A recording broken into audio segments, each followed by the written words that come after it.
1876. Give attendance to these words.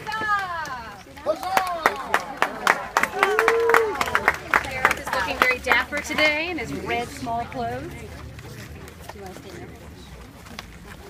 When in the course of human events, it becomes necessary for one people to dissolve the political bands which have connected them with another, and to assume among the powers of the earth the separate and equal station to which the laws of nature and of nature's God entitle them, a decent respect to the opinions of mankind requires that they should declare the causes which impel them to the separation. Hear, hear. We hold these truths to be self-evident, that all men are created equal, that they are endowed by their Creator with certain unalienable rights, that among these are life, liberty, and the pursuit of happiness. That to secure these rights, governments are instituted among men, deriving their just powers from the consent of the governed. That whenever any form of government becomes destructive of these ends, it is the right of the people to alter or to abolish it. Hear, hear. And to institute new government, laying its foundation on such principles and organizing its powers in such form as to them shall seem most likely to affect their safety and happiness. Hear, hear. Prudence indeed will dictate that governments long established should not be changed for light and transient causes. And accordingly, all experience has shown that mankind are more disposed to suffer while evils are sufferable than to right themselves by abolishing the forms to which they are accustomed.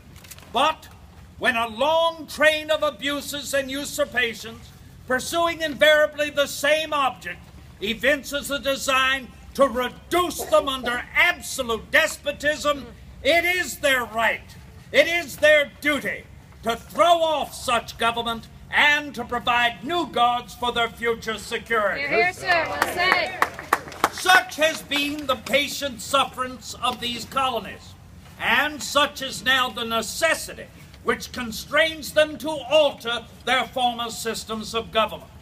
The history of the present King of Great Britain is a history of repeated injuries and usurpations, Indeed. all having in direct object the establishment of an absolute tyranny over these states.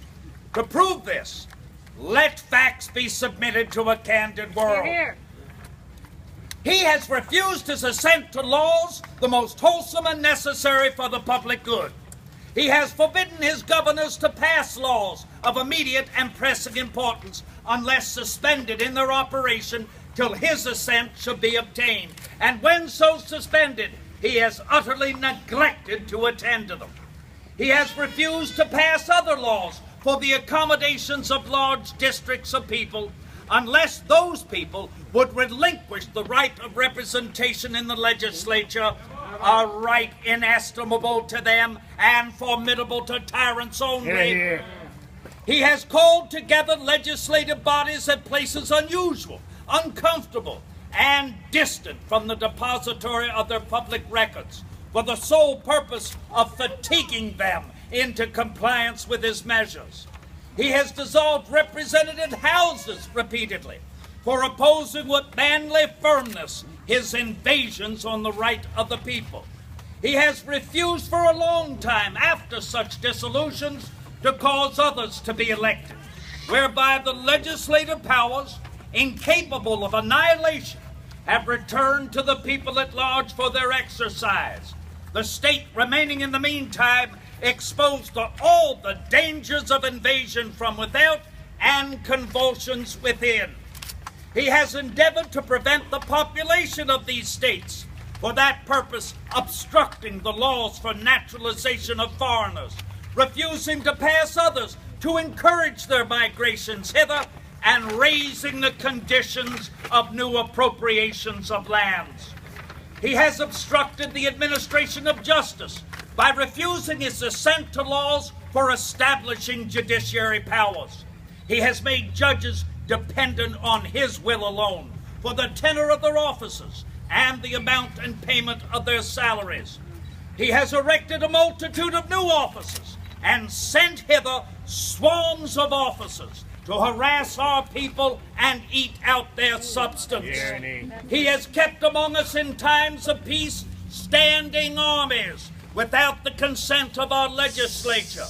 He has affected to render the military independent of and superior to the civil power.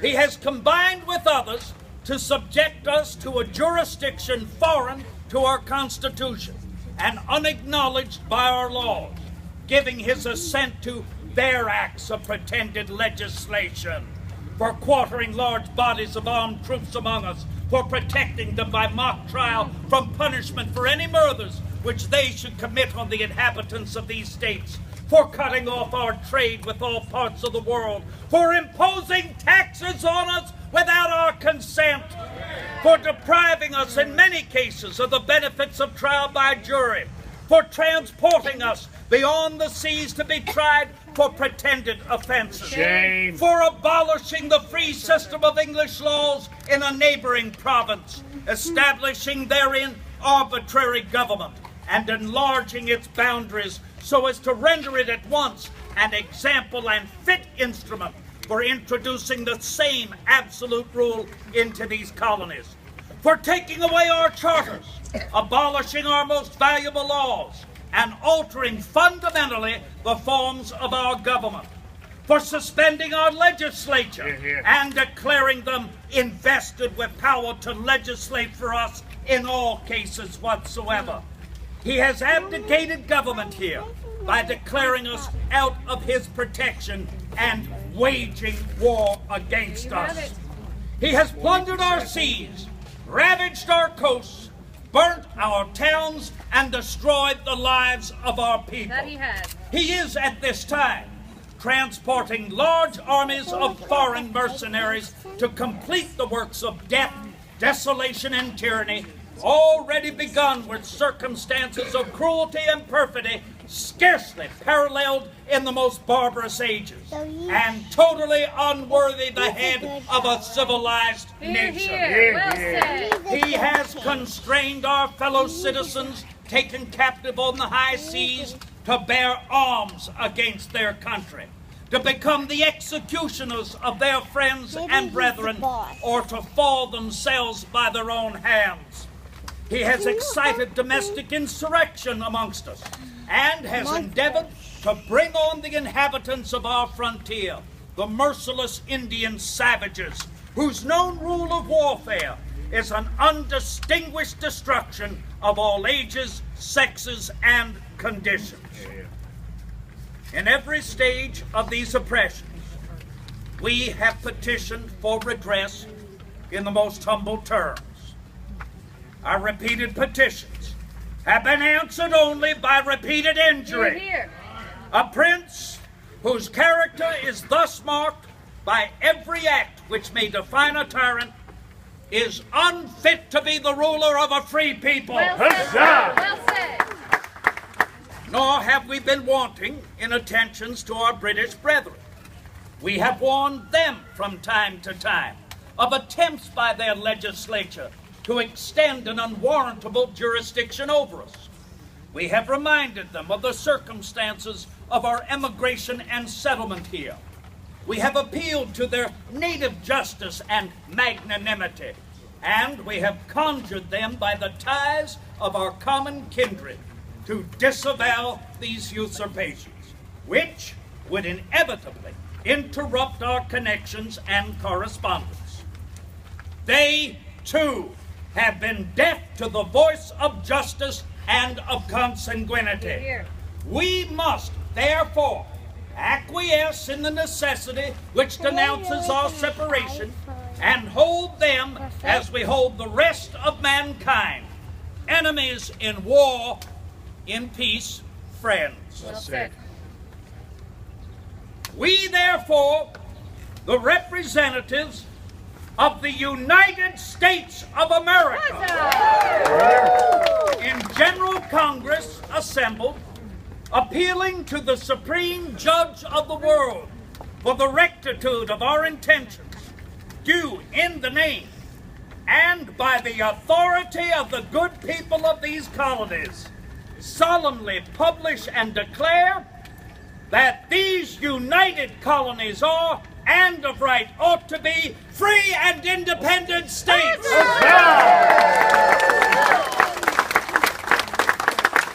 That they are absolved from all allegiance to the British Crown, and that all political connection between them and the state of Great Britain is and ought to be totally dissolved. And that as free and independent states, they have full power to levy war, conclude peace, contract alliances, establish commerce, and to do all other acts and things which independent states may of right do. And for the support of this declaration, with a firm reliance on the protection of divine providence, we mutually pledge to each other our lives, our fortunes, and our sacred honor. God bless these states united. God bless you.